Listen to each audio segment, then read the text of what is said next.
Et salut toi, je te souhaite le bienvenu, la bienvenue dans cet espace dans lequel je vais te parler d'énergie, d'énergétique. Je vais te raconter comment découvrir la dimension énergétique de ta vie en te partageant des trucs super intéressants, évidemment.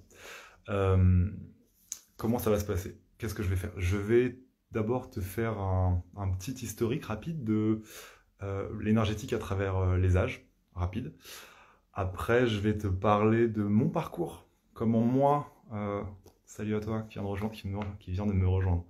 Ensuite, je vais te parler de mon parcours durant lequel je vais te raconter pour moi quel a été le chemin, quelles ont été les étapes de ma... Coucou Isaiah! Quelles ont été les étapes de ma rencontre avec l'énergétique.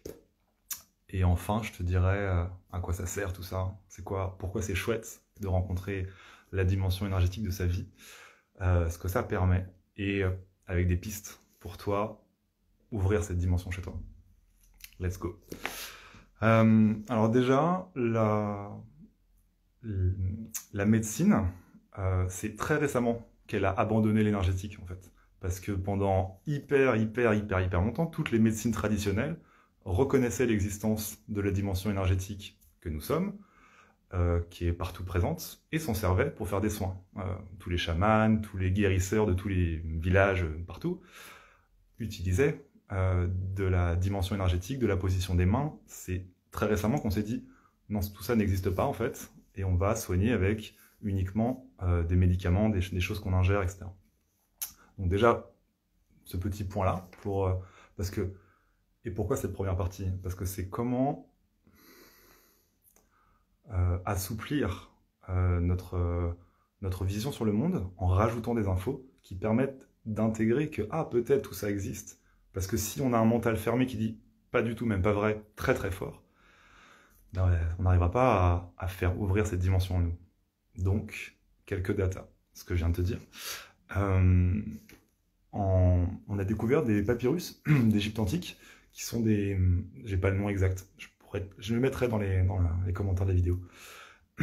Ou qui sont en fait des recueils de médecine voilà, de l'époque, et où clairement dedans ils te disent, notamment, on met les mains, il y a une phrase qui dit, mets la main à cet endroit-là et dit, et que ça guérisse, et puis ensuite ça guérit, qui est une trace littérale, noir sur blanc, que les Égyptiens employaient l'énergie, et puis même des hiéroglyphes, où on les voit faire des appositions et des mains et tout, donc c'était pratiqué par les Égyptiens. Voilà, ils avaient intégré que ça marchait, reconnu ça, ils s'en servaient.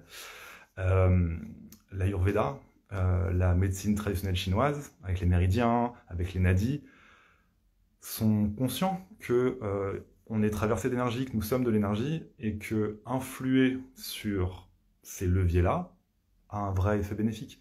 Tout ce qui est l'acupuncture, enfin, en fait, il y a plein d'outils encore maintenant qui s'en servent et qui sont complètement admis. Donc, voilà.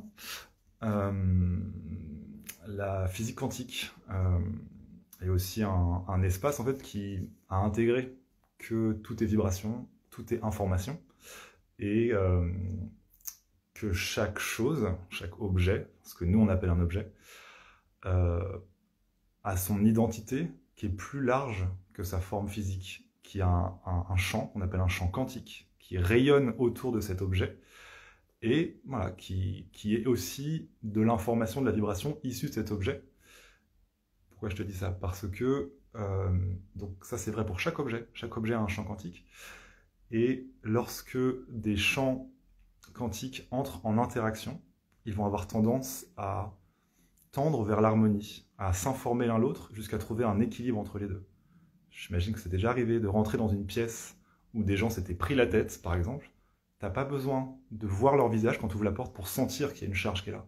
C'est ça qui se passe en fait. Et de la même façon, si t'es hyper joyeux, tu vas rayonner ça autour de toi. Et à un niveau qui dépasse le simple mimétisme animal, qui est une réalité, qui est très puissant. Mais ça va plus loin que ça. Et ça, c'est le champ quantique. Donc, tu dégages un rayonnement qui t'appartient, qui est ta signature de comment tu te sens maintenant. Et ce rayonnement est touché par le rayonnement des autres. Et ça, les deux champs dansent ensemble et s'informent l'un l'autre. Voilà. Nikola Tesla disait si vous désirez connaître l'univers, pensez en termes d'énergie et de fréquence. Ok. Est-ce qu'il y a d'autres choses que je voulais te dire du point de vue de l'historique? Je suis pas sûr. Je pense que de toute façon, c'est pas a priori le sujet, mais je pense que c'était bien de donner quelques petites pierres pour commencer à construire l'édifice dans lequel on est là maintenant. Et il y a plein de ressources. Il y a plein de... Je crois que c'est Einstein qui disait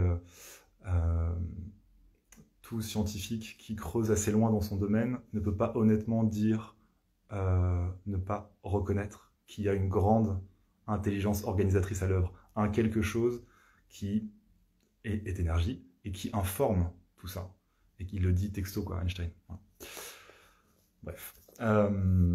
Donc, mon chemin, parce que cette vidéo s'appelle comment découvrir la dimension énergétique de ta vie, la révéler, et donc je vais te parler de mon chemin. En fait, ça a été quoi pour moi les étapes? Alors, je pense que l'étape, la première dont je peux te parler, c'est ma rencontre assez tôt avec les constellations familiales. Il se trouve que ma mère est formatrice, et donc depuis assez jeune, je suis en contact avec ces espaces. Et j'ai vécu de l'intérieur la magie incroyable que c'est, quoi. Parce que c'est quand même assez fou. Je ne sais pas si tu connais ce que c'est les constellations familiales. En gros, c'est tu arrives avec un sujet, une problématique, quelque chose que tu as envie de changer dans ta vie. Et le constellateur, la constellatrice, va dire, ok, on va modéliser dans l'espace, souvent ça se fait en groupe, ce que tu apportes sous forme de système. Ok, de constellation. Ok, tu me parles de ton boulot, de rapport à ton patron, tu n'arrives pas à prendre ta place, je sais pas, on va peut-être mettre l'audace, ton patron, toi enfant, et puis on va essayer de voir ce qui se passe. Et là, on demande à des personnes que tu ne connais pas, qui peut-être tu n'as jamais vues, d'incarner des parties de ton système en allant dans l'espace et en représentant ta problématique dans l'espace. Toi, tu représentes mon père, toi, tu représentes mon boulot, toi, tu représentes mon audace.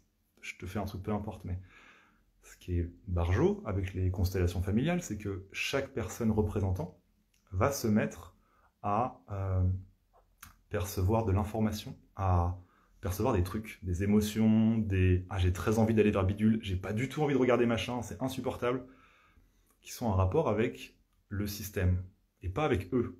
Et ça, c'est juste fou, comment ça marche. Voilà, donc c'est partie des choses qui... ce que je disais au début de la vidéo, je pose mon cahier qui me gêne. Et je suis revenu. C'est ce que je disais au début de la vidéo, que une grosse part de ce qui m'a permis de faire apparaître la dimension énergétique de ma vie, c'est des éléments de compréhension qui m'ont aidé à dire ok, tout ça c'est pas du vent, c'est une réalité, et donc ça me permet de baisser ma garde, la part de moi qui a peur de devenir fou, qui est très importante, merci à elle, mais pour baisser sa garde, elle a besoin d'éléments concrets. C'est un peu ça, pour ça que je te raconte tout ce que je te raconte là, le début. Et donc, de vivre de l'intérieur la magie des constellations, je me dis, mais comment ça marche? Manifestement est à l'œuvre quelque chose que je ne comprends pas, qui fonctionne du feu de Dieu, c'est le cas de le dire, et voilà, qui dit quelque chose est à l'œuvre. Et je ne peux que m'incliner devant cette réalité. Donc ça a permis ça, pour moi, de vivre beaucoup de constellations de l'intérieur. Ça a permis autre chose aussi. J'ai clairement, hein, dans ce qui m'a aidé, j'ai fait une formation de thérapeute énergétique, hein, vraiment très auprès de la Light Up Academy. C'est des gens magnifiques et formidables, qui font aussi du contenu gratuit, si vous voulez aller voir. C'est des gens magnifiques, pépites.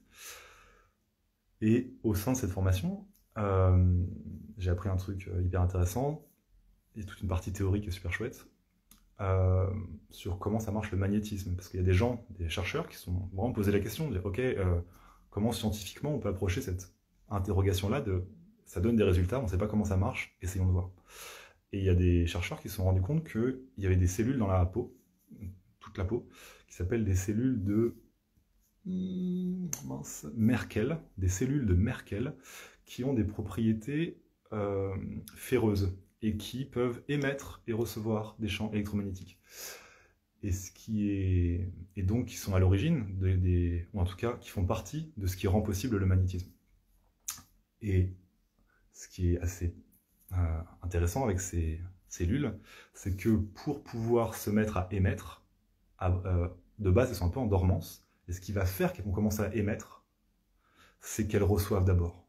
Et parce qu'elles reçoivent, ça les réveille, on pourrait dire, après, elles se mettent à émettre également. Et donc, moi, ma compréhension de ce qui a permis cette ouverture énergétique que je vis vachement fort, c'est d'avoir encore et encore et encore et encore et encore vécu des stimulations énergétiques. Et donc, les constellations familiales, parce que, ok, on incarne des rôles, ok, on reçoit de l'information, je pense que déjà là, il y a de l'énergie et de l'information qui nous traverse, quelque part ça réveille, mais en plus, j'ai fait un partage là-dessus que j'ai mis en ligne dimanche dernier, qui disait ma gratitude pour l'univers, un truc comme ça. Ce qui se passe, c'est qu'il y a aussi des énormes libérations par moment dans les constellations familiales.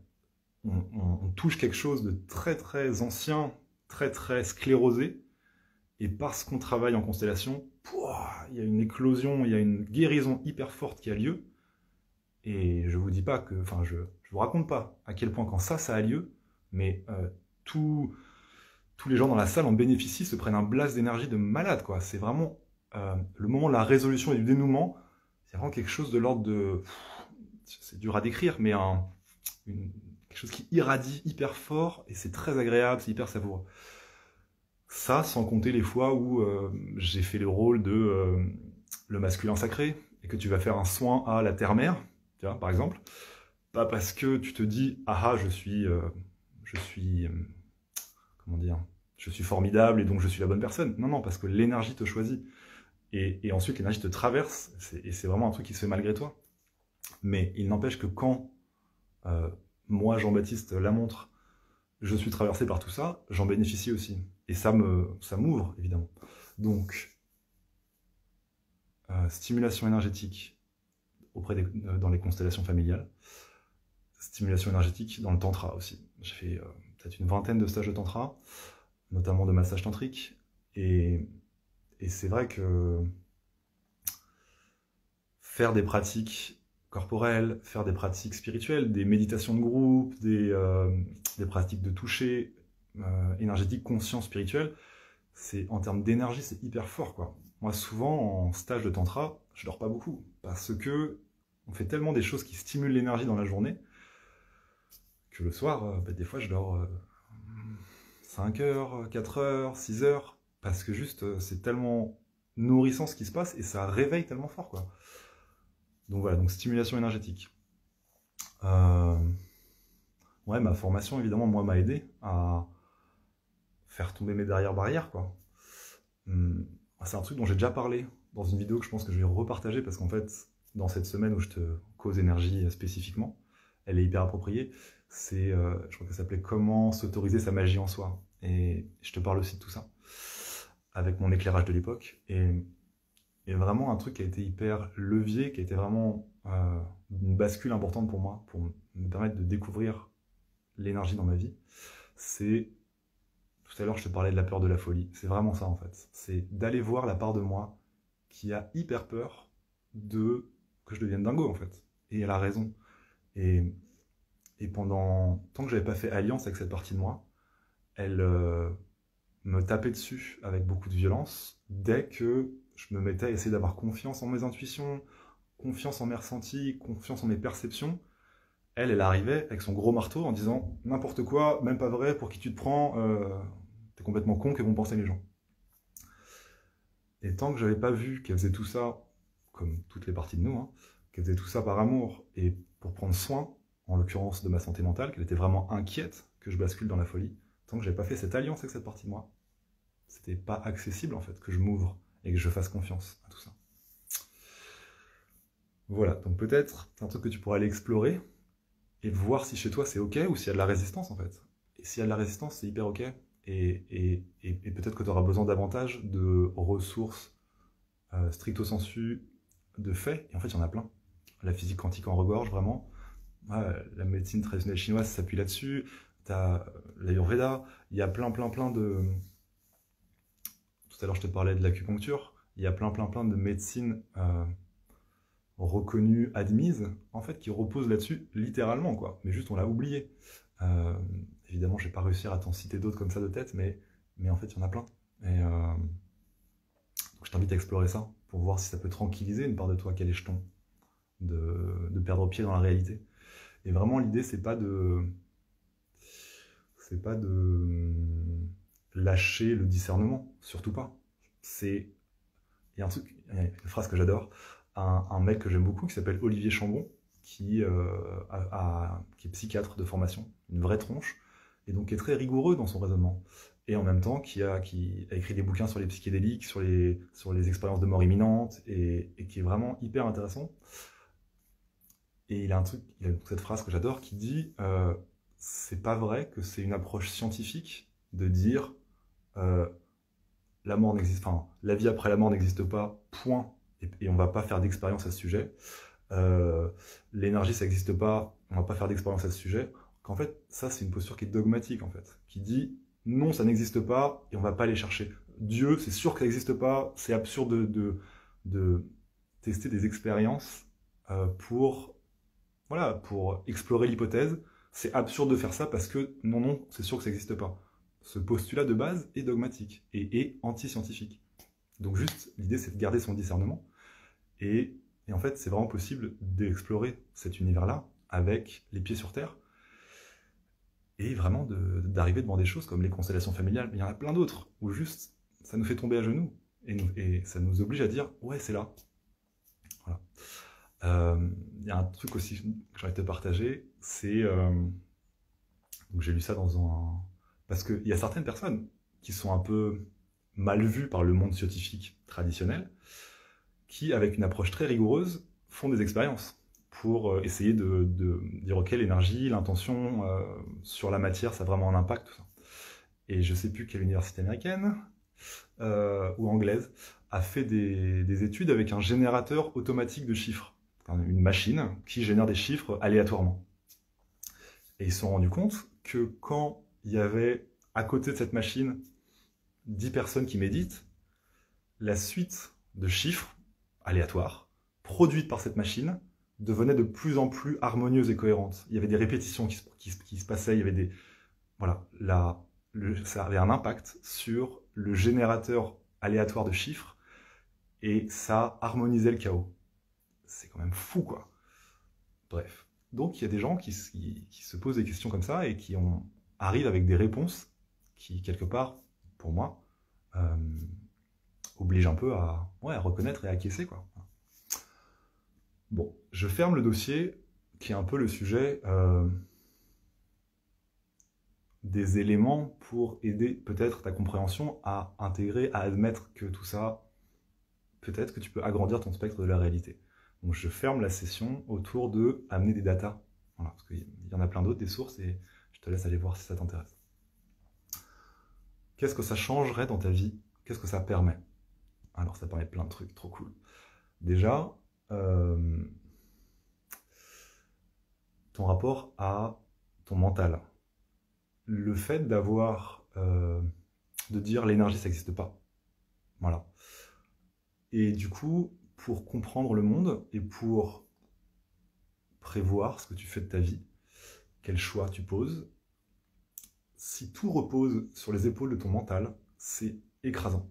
C'est très stressant parce que tu te retrouves à essayer de brasser l'infini des possibles avec ton mental, de sous-peser toutes les équations pour voir ce qui est logique.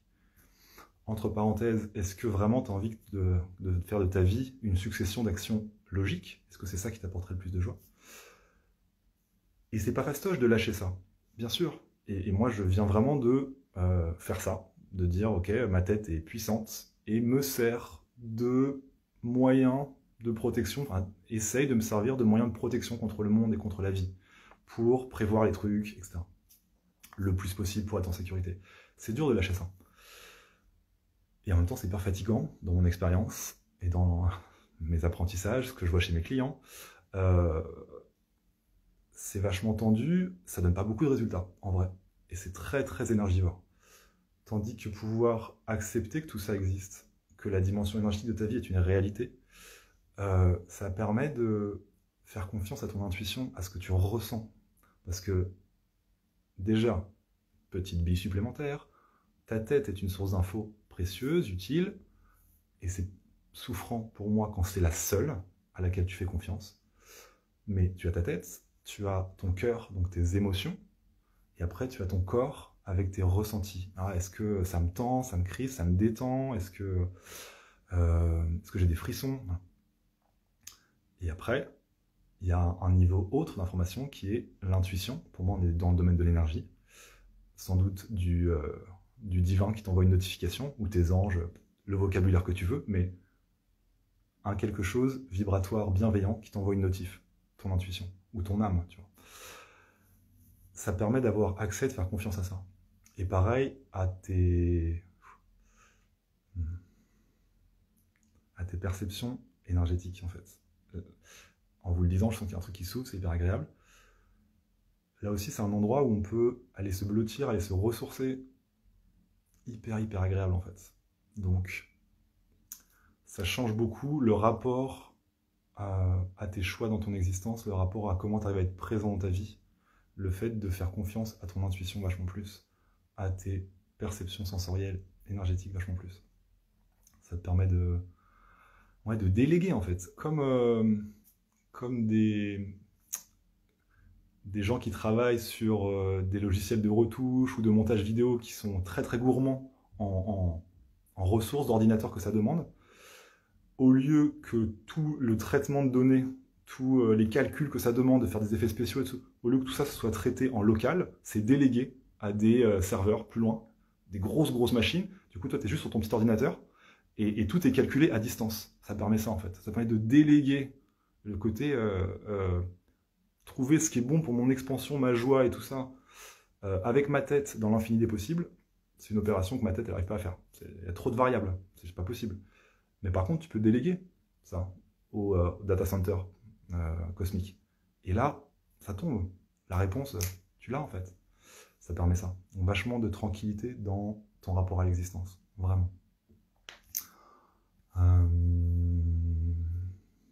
Qu'est-ce que je pourrais avoir envie de te partager d'autre? Ce que ça change, c'est vraiment ça. Voilà. Ouais, ça permet aussi de te mettre à causer avec le data center. Parce que c'est une réalité que tu peux vraiment recevoir de l'inspiration. Moi, tu vois, de moins en moins, je me dis, waouh, ma communication, ce que je fais, dans quel sens, tout ça.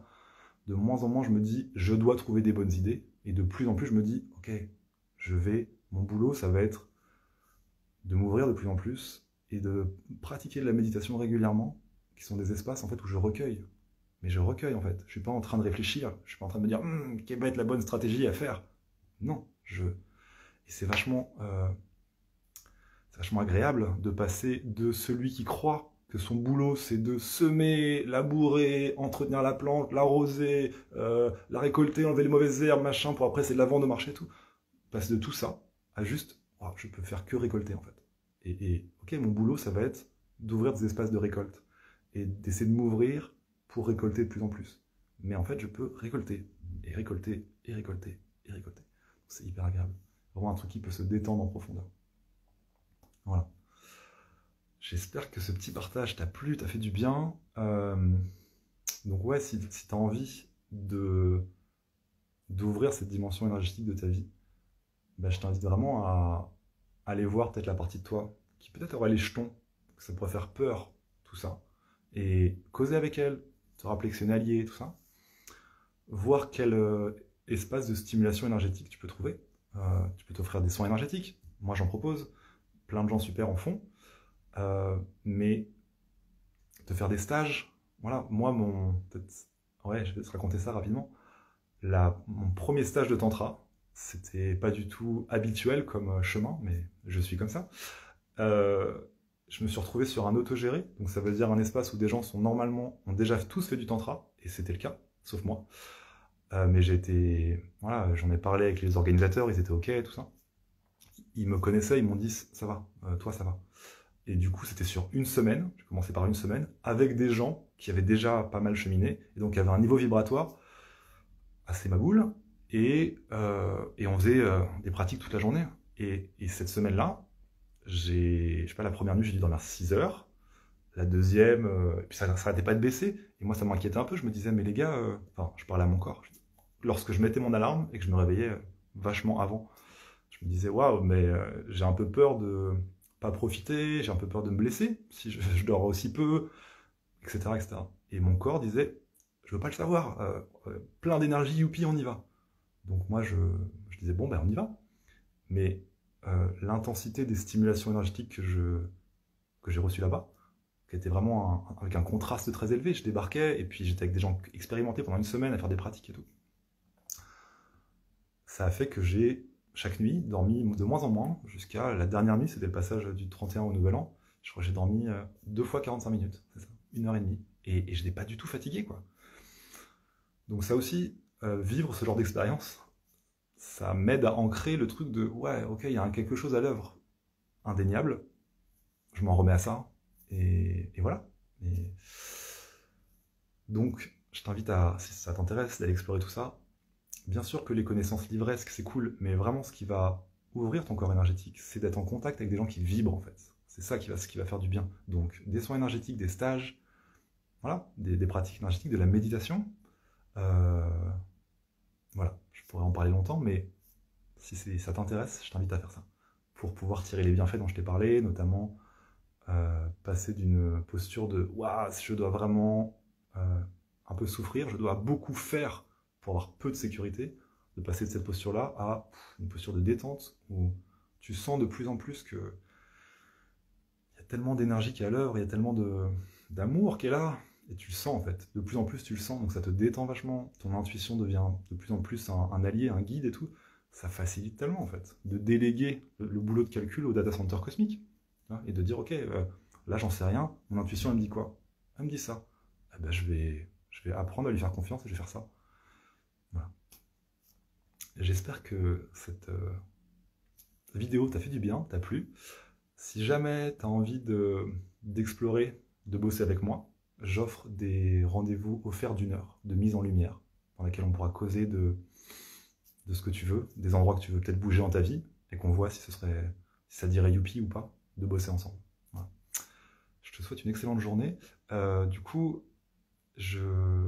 là peut-être s'il y a des questions, des personnes qui sont là, Aisea, artisan de lumière, si jamais vous voulez rebondir, partager un truc par écrit, c'est hyper bienvenu. Je vais m'offrir le luxe de respirer un peu. Et si jamais vous voulez, c'est hyper bienvenu. Ah.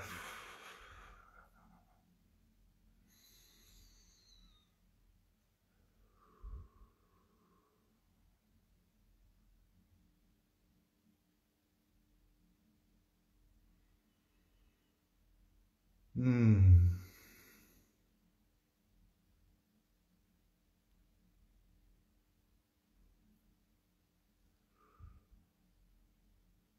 Ok.